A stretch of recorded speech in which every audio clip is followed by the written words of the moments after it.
हमरा उतना ज्यादा ज्ञान ना हुई। हे मर्द मेहरारू के खूब ज्ञान है। कौन ना मर्द मेहरारू के बारे में हमरा कहाँ से रही यहाँ के लाइन से सी बनी। महाराज व्यास जी खाई ले तू तो सब केहू खाला रे। मैं गोलगप्पे से खाई ले। अच्छा मर्द मेहरारू के बात हटे। तनी भाव में आई भाव में भाव तो ऊ देखा दे कि तारा बाबू के कंप्यूटर में घाव हो।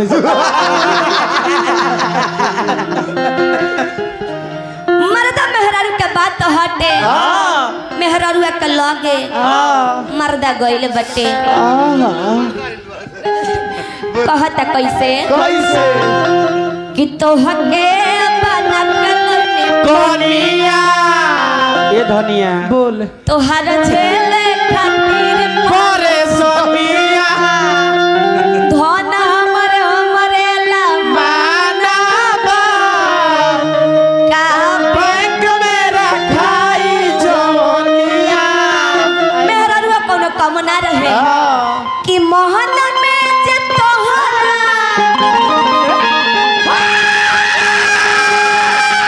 अरे सवार रही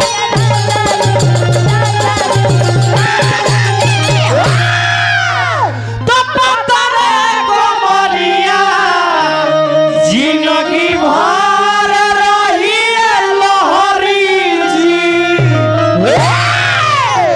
बुझनी यही लेके सहारे भक्त गइल बारे दरबार में कैसे बाबा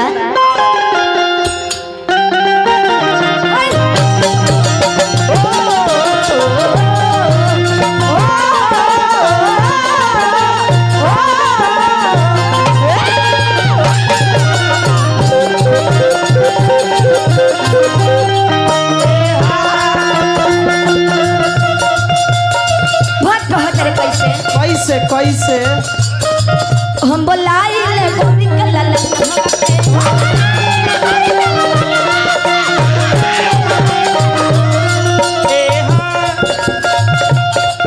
आई बाबा ते खाई लगन लगा बके ए हे भक्त कहत रे कैसे हम बोलाई ले गोरी के लाला नावा के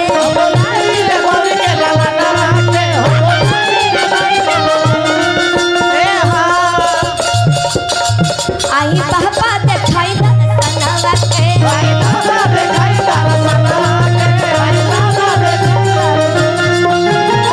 बहुत कहत रहे बाबा हम सुन ले बाई पिया पिया लडू के बोला पिया पिया लडू के बोला पिया पिया लडू के बोला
बड़ी बड़ी आशीर्वाद हमरा टिंकू साउंड की तरफ से मिलल। चरण में बार बार लगातार हार्दिक अभिनंदन है। पैसा देनी अब के बड़ा सुंदर शायरी कहना अच्छा लगा। कोनो में कह दनी है लयदार बने हुआ के लेकिन लयदार बनी बड़ी बड़ी आशीर्वाद मिलल। वाह वाह। और सुनबे करी हां कि बेआजी कहत नहीं हमरा बुझाइल का कोनो लड़की बोलती है हाँ। मर्द लड़की नहीं खेचिन हतरा उड़ा के मर्द हके लड़की हो। सीने में जीव हमरा बुझाता कि रोज रोज प्रोग्राम गावत गावत यहाँ कर थाक गइल बानी और कहे के कैसे कि राम नाम लिखिया बाबा अरे भूमि कोई नहीं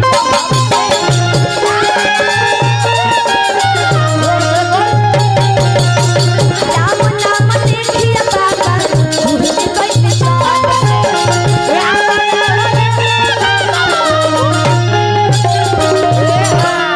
राम नाम लिखिया बाबा घूमि गए जब से एक समय के बात है गणेश भगवान में कार्तिक जी में हारा बाजी लागल काहे खातिर ऑर्केस्ट्रा देखे खातिर वो मेरा ऑर्केस्ट्रा चलत रहे।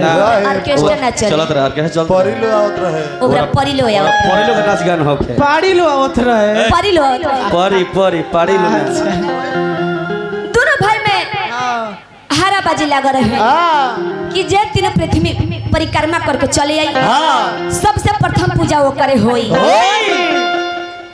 बड़ा सुंदर चलाखी कैल के कार्तिक जी उनकर सवारी रहे मोर मयूर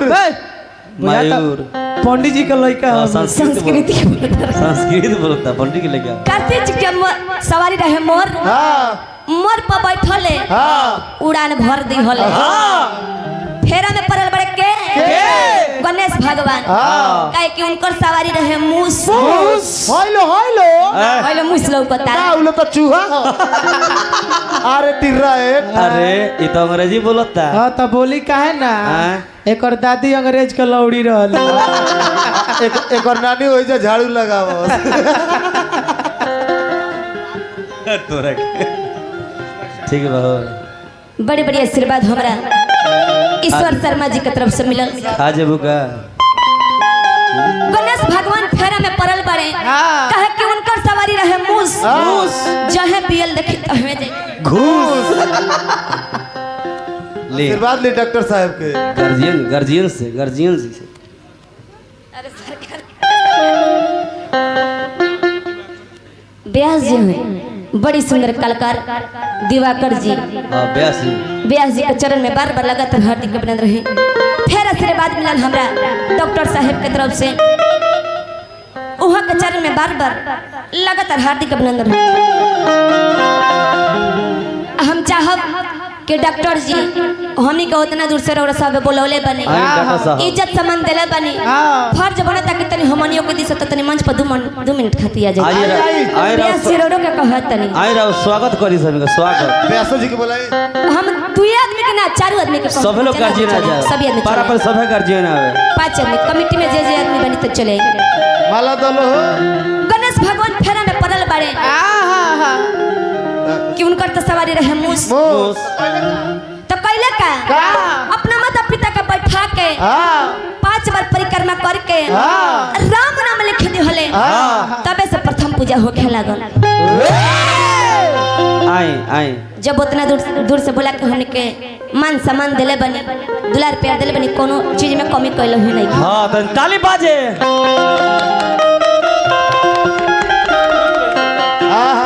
डॉक्टर साहब के नाम पर ताले बाजे घूम जाए अतनी हम घूम जाती तो ठीक रहे। पैसो दे पैसा है ई पैसा लौकता है ना ई तो रुपया हो हमनी तो रोज रोज पैसा कमाते बानी सन हाँ, महाराज। ई सब आशीर्वाद है। तालिया तालिया तालिया बजाओ कालिया चुप ला लिया आइल बड़ी बड़ी आशीर्वाद मिलल हमरा ब्यास जी की तरफ से चरण में बार बार लगातार हार्दिक अभिनंदन। भक्त कहले कैसे कि राम नाम लिखिए बाबा अरे भूमि कोई न जाओ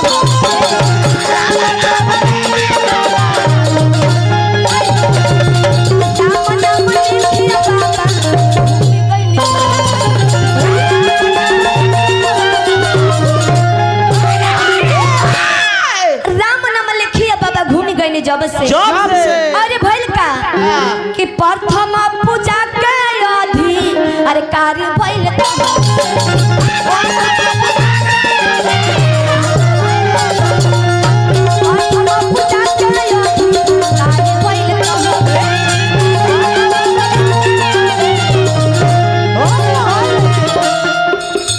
लास्ट में भक्त कहले कैसे मन सब पताया के बाबा दादा साईदा मन सब पताया के बाबा दादा साईदा मन सब पताया के बाबा दादा साईदा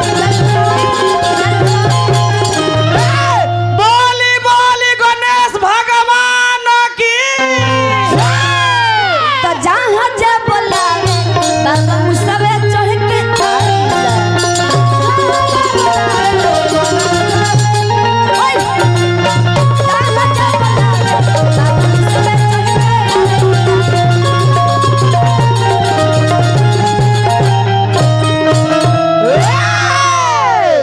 एगो लास्ट में माई के हमने के पचरा गायब सुन हाँ हाँ हाँ पचरा गा के माई के हाँ आ दे दिए यो भाई के तेरा नाम भाई के हमनी